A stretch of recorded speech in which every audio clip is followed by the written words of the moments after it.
नमस्कार दोस्तों, स्वागत है आप सब लोगों का आज के इस वीडियो लेक्चर में।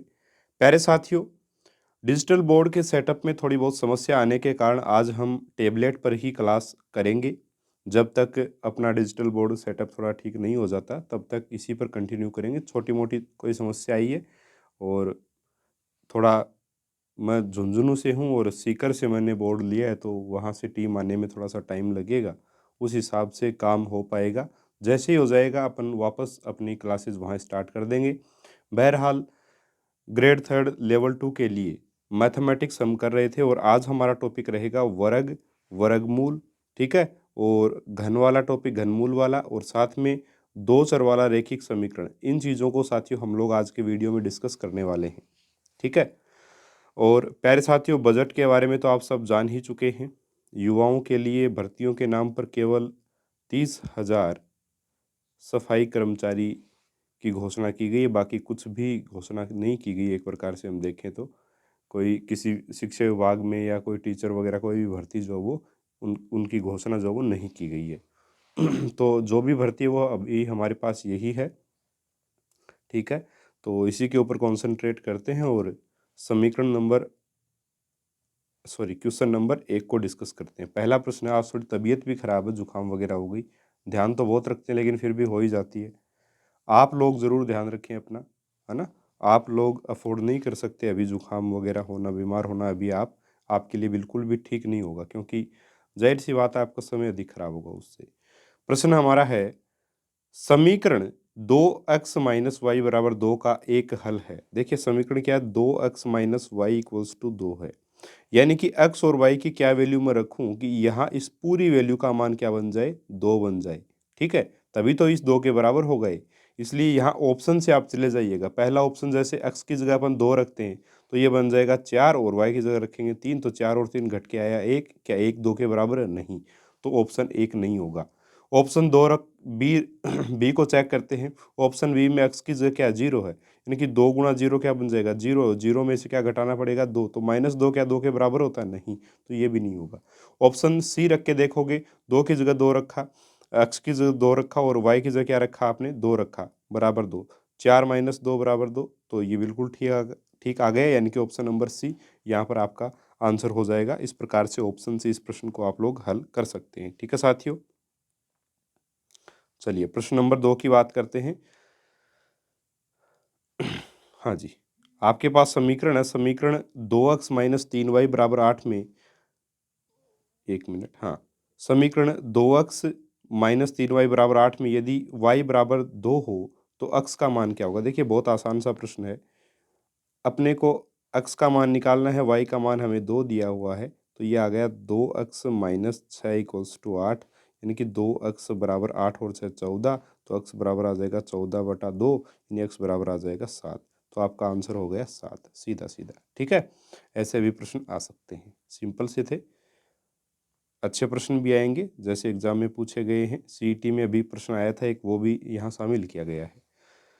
प्रश्न नंबर 3 है, समीकरण युग्म 2x प्लस 3y बराबर 9 तथा 3x प्लस 4y बराबर 5 में x का मान क्या होगा? देखिए इक्वेशन है 2x plus 3y equals to 9 और 3x plus 4y equals to 5। हमें किसका मान ज्ञात करना है? x का, यानी कि हम y को हटा दें। हटाने के लिए मैं इस समीकरण को तो मल्टीप्लाई कर दूंगा 4 से और इसको कर दूंगा 3 से। क्यों? क्योंकि मुझे y की वैल्यूज बराबर करनी है। 3 है तो 3 चौक 12 और 4 तिये 12, इसलिए, ठीक है? तो ये इक्वेशन बन गए 4 दूनी 8x प्लस 4 तिये 12y बराबर 9 चौक 36। ये नीचे वाला इक्वेशन बन गया 9x प्लस 12y और बराबर 15। अब यहाँ से ये माइनस और ये माइनस, ये कट गए और यहाँ से माइनस का x बचा और यहाँ से आपका 36 में से 15 घटा तो आपका 21 आ जाएगा साथियों, ठीक है? तो x बराबर आ जाएगा माइनस का 21 और यही आपका आंसर भी हो जाएगा, ठीक है? सरल था प्रश्न। अगला प्रश्न देखते हैं। ये वाले प्रश्न आपके एग्जाम में पूछे जाने योग्य हैं और यहीं से प्रश्न बनने की संभावना भी ज़्यादा रहती है, इसी टाइप से, ठीक है? देखिए k के किस मान के लिए समीकरण निकाय 2x माइनस 3y बराबर 1 तथा kx प्लस 5y बराबर 7 का कोई हल नहीं होगा। प्यारे साथियों, इस प्रकार के प्रश्नों में मैं आपको एक चीज़ बताना चाहूँगा। जैसे 2 रेखाएँ हैं, मान लीजिए L1 रेखा है, उसमें अपन L1 रेखा का जो अपने पास समीकरण है वो है A1x plus B1y plus C1 और एक L2 रेखा है जिसका अपने पास समीकरण है वो है A2x plus B2y plus C2। ठीक है, तो इसमें तीन सिचुएशंस बनती हैं, तीन कंडीशंस बनती हैं। क्या बनती हैं देखिए, A1 बटा A2 बराबर B1 बटा B2 बराबर C1 बटा C2। अगर ये कंडीशन बनती है इसका मतलब क्या होगा, सभी चीज़ सारी चीज़ें बराबर होंगी, यानी एक रेखा के ऊपर दूसरी रेखा ग्राफ में आएगी कुछ इस प्रकार से। ये ग्राफ में एक रेखा के ऊपर ही ये रेखा एक हो गई आपकी, है ना, यहाँ से यहाँ तक कि दूसरी रेखा भी इसके ऊपर ही आएगी। तो ये इसको हम बोलते हैं समपाती। क्या बोलते हैं? समपाती। क्या बोलेंगे साथियों इसको? समपाती रेखाएं होंगी ये और अनंत हल होंगे, अनंत हल होंगे, समपाती रेखाएं और अनंत हल। बात करें अगर एक सिचुएशन ये भी बनती है कि कोई सी भी चीज़ बराबर नहीं है, A1 बटा A2 बराबर नहीं है B1 बटा B2 के और बराबर नहीं है C1 बटा C2 के, यानी कि कोई भी बराबर नहीं, यानी कि प्रतिच्छेदी रेखाएं प्राप्त होंगी। कैसी रेखाएं? प्रतिच्छेदी रेखाएं प्राप्त होंगी और अद्वितीय हल यानी केवल एक हल सॉरी अद्वितीय हल आपको प्राप्त होगा। ठीक है, और ग्राफ कुछ इस प्रकार का मिलेगा, रेखाएं एक दूसरे को काटती हुई नजर आएंगी आपको। ठीक है, एक सिचुएशन आपकी बनती है A1 बटा A2 बराबर होता है B1 बटा B2 के, लेकिन ये दोनों बराबर नहीं है C1 बटा C2 की। ये जब कंडीशन बनती है तो इस कंडीशन में हम बोलते हैं कि ये रेखाएं क्या हैं? समांतर हैं। कौन सी रेखाएं हैं? समांतर, यानी ग्राफ इस प्रकार का प्राप्त होता है, इनमें समांतर रेखाएं हैं। ठीक है, इस प्रकार का भी हो सकता है, किसी और प्रकार का सीधी लाइनें भी हो सकती है, लेकिन समांतर होंगी दोनों लाइन्स। ठीक है, L1 और L2। और यहाँ पर देखिए कहीं पर भी एक दूसरे को काट नहीं रही, यानी कि कोई भी हल इसका मौजूद नहीं होगा, कोई हल नहीं, कोई भी हल यहाँ पर नहीं होगा, ये हम बोलते हैं। अब यहाँ पर आप देख पाओगे कि हमें कुछ नहीं करना, हमें इनसे तुलना करके A1, A2, B1, B2, C1, C2 का मान पता करना है और K का मान हमें निकाल लेना। और बोला यहाँ प्रश्न में साफ-साफ गया कि कोई हल नहीं है, कोई हल नहीं है मतलब रेखाएं समांतर हैं, यानी A1 बटा A2 बराबर B1 बटा B2 है। तो A1 यहाँ कितना है? 2 है, तो 2 A1 बटा A2, A2 कितना है? K है, तो बटा में K बराबर B1 बटा B2 होता है, तो B1 कितना है? -3 और B2 कितना है? 5। B2 कितना है? 5। आप देख सकते हैं यहाँ पे B1 5 B2 5 है और C1 आपका 3 है। C1 कितना है साथियों? 1 है और C2 कितना है? 7 है। तो ये तो C1 बटा C2 तो हमें आवश्यकता ही नहीं है, कोई हल नहीं ये दे रखा है, इसका मतलब समांतर वाला यही, या A1 बटा A2 बराबर B1 बटा B2 यही काम में ले लें हम। तो यहाँ से आपका क्या आ जाएगा आंसर? 5 दूनी 10 और बटा में -3, यानी कि -10 बटा 3, माइनस के का मान आ जाएगा माइनस का 10 बटा 3। ऑप्शन नंबर बी यहाँ से आंसर होगा। प्यारे साथियों, ये सारी चीज़ें केवल आपको समझाने के लिए थी, बाकी ये प्रश्न बहुत इजीली इस प्रकार से हल हो जाते हैं। जैसा इसी टाइप का एक अगला प्रश्न मैं आपके सामने लेकर के आ रहा हूँ ताकि अच्छे से और आपको समझ में आ जाए। देखिए k के किस मान के लिए समीकरण निकाय 2x प्लस 3y बराबर -4 तथा kx माइनस 6y बराबर 8 के अनंत हल होंगे। देखिए अनंत हल जब भी होते हैं, अनंत हल जब भी होते हैं तब A1 बटा A2 बराबर B1 बटा B2 बराबर C1 बटा C2, यानी कि सारी चीज़ें बराबर होती हैं। k की वैल्यू कहाँ दे रखी है? देखिए A2 में दे रखी है, इसका मतलब A1 बटा A2 और B1 बटा B2 से हम अपना काम चला लेंगे। तो A1 कितना है यहाँ पे? 2 है, A2 कितना है? K है, बराबर B1 कितना है? 3 है, B2 कितना है? -6 है। बस आपका आंसर आ जाएगा 3 दूनी 6, है ना, और 2 दूनी 4, तो K बराबर आ जाएगा आपका -4। बस सीधा-सीधा आपका आंसर है, K बराबर आ गया -4। इस प्रकार से बहुत ही आसानी से हम हल निकाल सकते हैं। ठीक है साथियों? हाँ जी। बात कर लेते हैं प्रश्न नंबर 6 की। प्रश्न नंबर 6 है, के किस मान के लिए समीकरणों के समूह kx प्लस 2y बराबर 5 और 3x प्लस y बराबर 1 का एक ही परिणाम है? एक ही परिणाम यानी कि अद्वितीय हल, अद्वितीय हल। और अद्वितीय हल कब होता है? जब रेखाएं क्या हों? आपकी प्रतिच्छेदी रेखाएं हों, प्रतिच्छेदी रेखाएं हों। और प्रतिच्छेदी रेखाएं होने का मतलब है A1 बटा A2 बराबर नहीं है B1 बटा B2 के और बराबर नहीं है C1 बटा C2 के। और यहाँ पर ऐसा बराबर नहीं का एक भी ऑप्शन नहीं है ना? इसलिए नन ऑफ दी जाएगा, कोई भी ऑप्शन यहाँ पर सही नहीं होगा। क्यों? क्योंकि आप जब A1 बटा A2, तो A1 की जगह K है और A2 की जगह 3 है, बराबर नहीं है B1/B2 यानी कि 2/1। B2 कितना है? 1 है। यानी कि यहाँ आ जाएगा आपका k बराबर नहीं है 3 दूनी 6, है ना? k बराबर नहीं है 6 के, तो k बराबर 6 नहीं होगा। k less than equals to 6 ये भी नहीं होगा। k greater than equals to 6 नहीं होगा और k less than equals to 6 भी नहीं होगा, क्योंकि हमें नहीं पता एक्चुअल में कि k का मान कितना है। हो सकता है ज़्यादा भी और हो सकता है कम भी हो, हमें नहीं पता। इसलिए हम श्योरिटी से नहीं बोल सकते, इसलिए नन ऑफ दीज इस प्रश्न का आंसर आपका रहेगा। ठीक है, अच्छा प्रश्न था, ऐसे प्रश्न आते हैं। अगला प्रश्न, देखिए 2 चर वाले रैखिक समीकरण से इसी प्रकार का प्रश्न आपको देखने को मिल सकता है, अगर प्रश्न आया तो। फिर समीकरणों 3x + 3y = 15 तथा 2x + 2y = 10 द्वारा व्यक्त रेखाएं किस प्रकार की होंगी? तो यहाँ पर आपको क्या कर लेना है, देखिए ये a1 की वैल्यू आपको दे रखी है 3 और a2 की वैल्यू आपको दे रखी है 2, b1 की वैल्यू आपको दे रखी है 3 ये रही, और b2 की वैल्यू आपको दे रखी है 2। ठीक है, इसी प्रकार C1 की वैल्यू आपको दे रखी है 15 और C2 की वैल्यू आपको दे रखी है 10। अब आपको देख लेना है A1/A2, B1/B2 और C1/C2 क्या बनता है। ठीक है, तो निकाल के देखेंगे, ये बना 3/2, ये भी 3/2 और ये 15/10, 15/10 का मतलब 5 तो ये 15 और 5 दूनी 10, ये भी 3/2, यानी कि सारे के सारे बराबर हैं। सारे के सारे जब बराबर आते हैं, यानी A1/A2 = B1/B2 = C1/C2 जब होता है, यानी कि सारी बातें जब बराबर होती हैं, तो उनको कौन सी रेखाएं साथियों हम लोग बोलते हैं? जब सारी चीज़ें बराबर होती हैं, तो वो रेखाएं होती हैं समपाती रेखाएं। कौन सी रेखाएं होती हैं? समपाती रेखाएं होती हैं और अनंत हल होते हैं। कितने हल होते हैं? अनंत हल होते हैं। तो समपाती, इसका ऑप्शन नंबर बी सही आंसर हो जाएगा। ठीक है, हाँ जी, एक और प्रश्न है कुछ इसी प्रकार का। समीकरण अपने को 2 दे रखे हैं और पूछा है कि ये किस प्रकार की रेखाएं हैं। तो मैं सीधा A1/A2 लिख रहा हूँ, यानी कि 2/3। फिर B1 बीटा को B1/B2 लिखूंगा तो -2/-3, माइनस से माइनस कट गए, ये भी 2/3, ये भी 2/3, ये दोनों तो बराबर आ गए। फिर क्या आपका 8/16 है C1/C2, ये आ गया 8 एकम 8, 8 दूनी 16, ये आ गया 1/2। ये 2/3, ये 2/3, ये दोनों तो बराबर हैं, लेकिन ये 1/2 इनके बराबर नहीं है। यानी कि A1/A2 बराबर B1/B2 बराबर नहीं है C1/C2 के। तो ये कौन सी कंडीशन होती है? ये साथियों होती है जब रेखाएं क्या होती हैं? समांतर होती हैं। समांतर रेखाएं होंगी। रेखाएं कैसी होंगी? समांतर होंगी।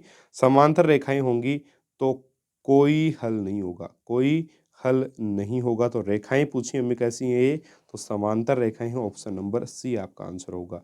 और सीईटी में जो प्रश्न पूछा था वो ये प्रश्न था। ठीक है, जो अभी अभी हमने प्रश्न देखा ना समांतर रेखाओं वाला, वो प्रश्न था। 2 रेखाएं L1x + M1y + N1 = 0, L2x + M2y + N2 = 0। यहाँ मैंने A1 A2 B1 B2 C1 C2 लिया था, यहाँ पे इन्होंने L1 L2 M1 M2 N1 N2 लिया है बस।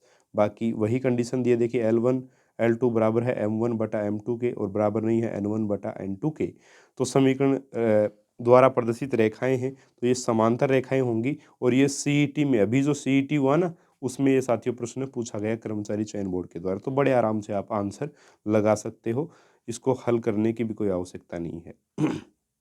हाँ जी, आगे बढ़ते हैं, प्रश्न नंबर 10 की बात करते हैं। प्रश्न नंबर 10 है, x² + 3² + 5² + 7² + 19 का स्क्वायर का मान होगा। यानी कि यहाँ पर आप देख पा रहे होंगे सारी की सारी क्या है? विषम संख्याएं। और क्रमागत विषम संख्याओं के वर्गों का योग क्या होता है?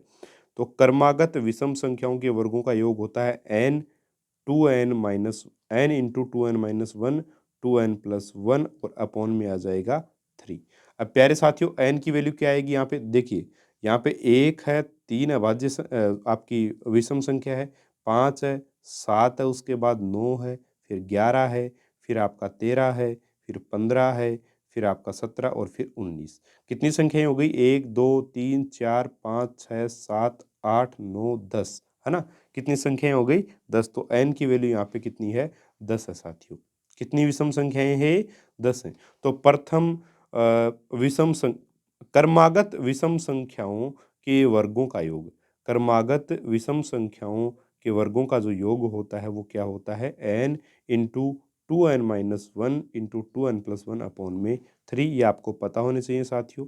ठीक है, तो n की वैल्यू यहाँ रख देंगे 10 गुणा 10 दूनी 20, 20 माइनस 1 और 20 प्लस 1, ठीक है, और बटा में क्या आ जाएगा 3।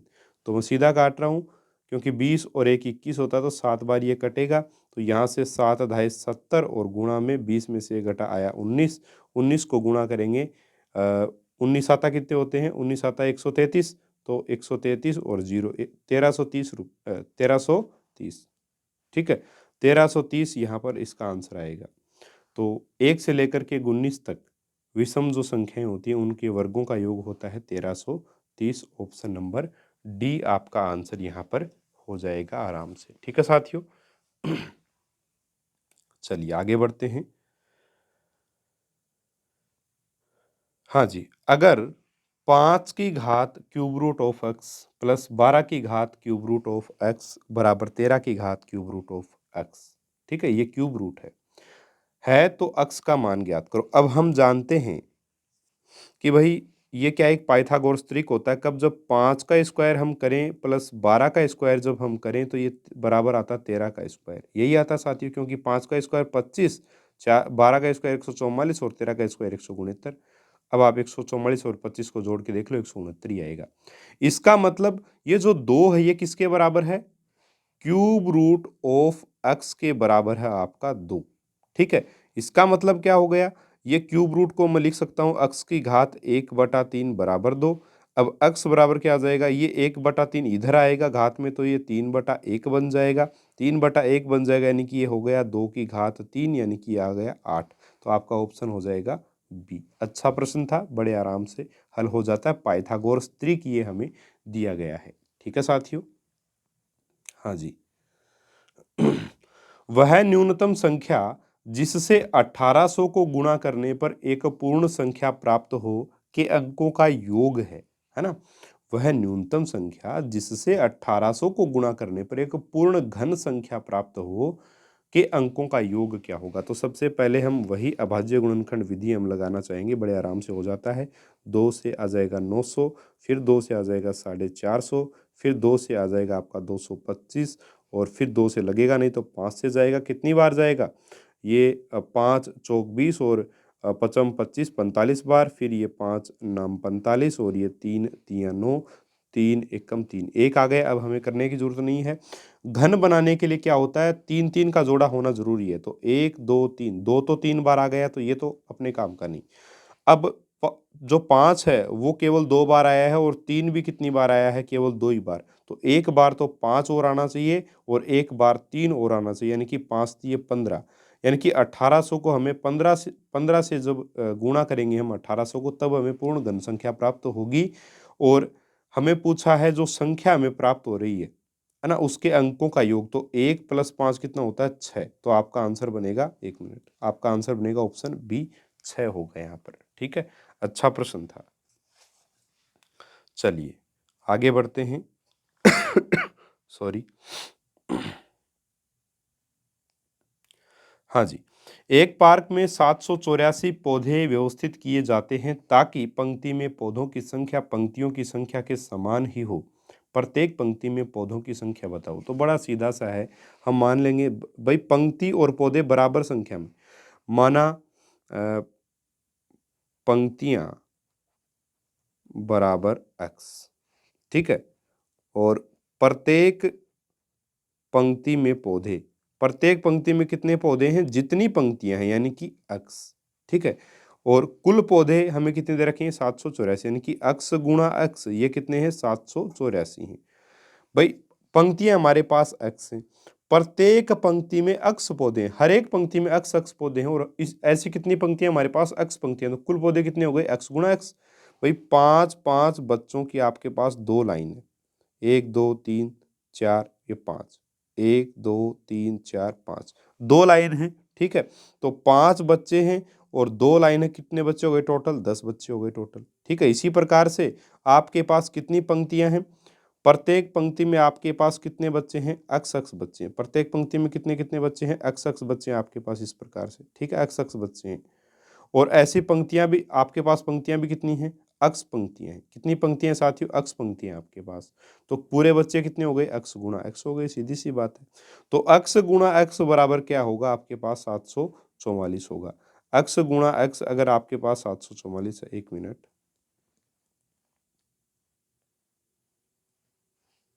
हाँ जी,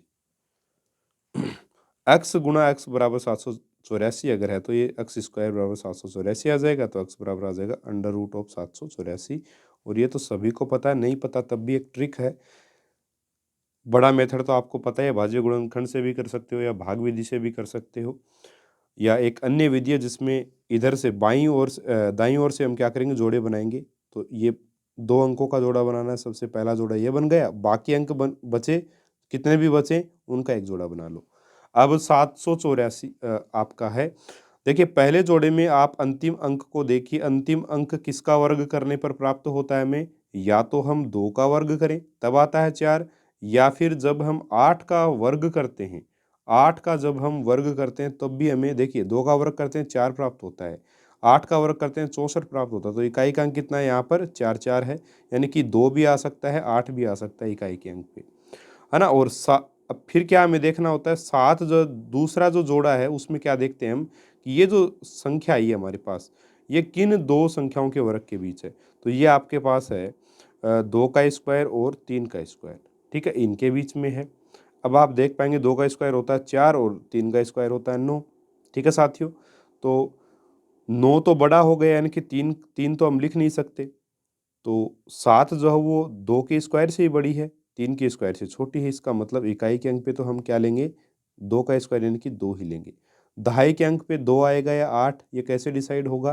देखिए साथियों, 7 जो वो 4 के अधिक पास है, 9 के अधिक पास है, यानी कि 9 के अधिक पास है, और 4 जो वो 9 से बड़ा है, सॉरी 9 जो है वो 4 से बड़ा है। भाई 7 जो है वो 4 के अधिक पास नहीं है बल्कि 9 के अधिक पास है, और जो 9 है वो 4 से बड़ा है। इसका मतलब 2 और 8 में से जो बड़ी संख्या वो आएगी, तो वो है 8, तो 28 इसका उत्तर होगा। ये तो 784 का तो आप सभी लोगों को पता होगा, तब आप आराम से बता सकते हो। बाकी ये ट्रिक बहुत अच्छे से काम करती है बड़े जब क्वेश्चन आते हैं उसमें, ठीक है। चलिए आगे बढ़ते हैं। एक ये टाइप के प्रश्न बहुत आते हैं, ये under root 56 plus under root 56 plus under root 56। अब देखिए यहाँ पे आपको क्या करना होगा, under root 56 plus under root 56 plus इसी प्रकार से आगे चलता रहता है। तो जो भी संख्या है उसको ऐसे 2 संख्याओं में बांटना है जिनके मध्य 1 का अंतर हो, और गुणा करने पर ये संख्या प्राप्त हो जाए। तो ऐसी संख्याएं 8 और 7, 8 7 56, और दोनों के मध्य 1 का अंतर भी है, 1 का ही अंतर होना चाहिए हमेशा। अब देखिए यहाँ क्या है, प्लस का निशान, इसलिए जो बड़ी संख्या वो आपका उत्तर होगा, तो ऑप्शन सी 8 आपका उत्तर हो जाएगा। अगर माइनस होता ना यहाँ, ये होता under root 56 minus under root 56 minus under root 56, तो आपका आंसर क्या होता, 7 होता। ऐसे ही करते 8 गुणा 7, 1 का अंतर है आपके पास, है ना, तो माइनस है इसलिए आप 7 का आंसर करते फिर, ठीक है। बताई हुई है ये सारी चीजें आपको। चलिए अंतिम प्रश्न देखते हैं इस वीडियो का। 1 2 3 4 5 6 7 8, 7 6 5 4 3 2 1 का वर्गमूल होगा। देखिए साथियों, इस प्रकार के प्रश्नों में 1 से लेकर के कहाँ तक, 8 तक की संख्याएं लगातार आ रही हैं, ठीक है। 1 से लेकर के 8 तक की संख्याएं लगातार आ रही हैं, और उसके बाद में संख्याएं घटते क्रम में आ रही हैं। तो इसका जब हम वर्गमूल देखते हैं तो उसमें साथियों हमेशा जितने अंक आपके लगातार आए हों उतने ही एक जो है वो वर्गमूल में आते हैं। तो 8 बार 1 लगातार आना चाहिए, तो वो ऑप्शन नंबर डी में है, 1 2 3 4 5 6 7 8। तो यही आपका आंसर होगा। अगर यहाँ पे इस प्रकार संख्याएं होती 1 2 3 4 3 2 1, यानी कि 4 बार लगातार हमारी संख्याएं हैं, तो 1 2 3 4, 4 बार 1 आकर के आपकी इसका वर्गमूल ये हो जाता है, ठीक है। तो ऑप्शन डी यहाँ पर आपका आंसर रहेगा। कुछ इस प्रकार से हम प्रश्नों को बड़े आराम से इनको हल कर सकते हैं। इसी के साथ आपका ये टॉपिक भी कंप्लीट होता है, और साथियों तबीयत खराब होने की वजह से और ज़्यादा सवाल नहीं ले पाऊंगा। नेक्स्ट वीडियो कोशिश करेंगे हम बोर्ड पे बनाने की, और जल्द से जल्द समस्या को सुलझाने की कोशिश करेंगे। प्यारे साथियों, आपकी तैयारी बहुत अच्छे से चल रही होगी।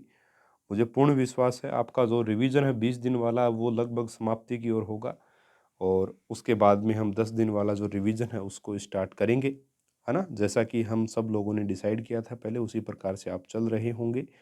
प्री ग्रेड के एग्ज़ाम भी आपके बहुत अच्छे से जा रहे होंगे। मिलेंगे साथियों हम अगले वीडियो में एक और शानदार टॉपिक के महत्वपूर्ण प्रश्नों के साथ। तब तक के लिए नमस्कार। जय हिंद, जय भारत।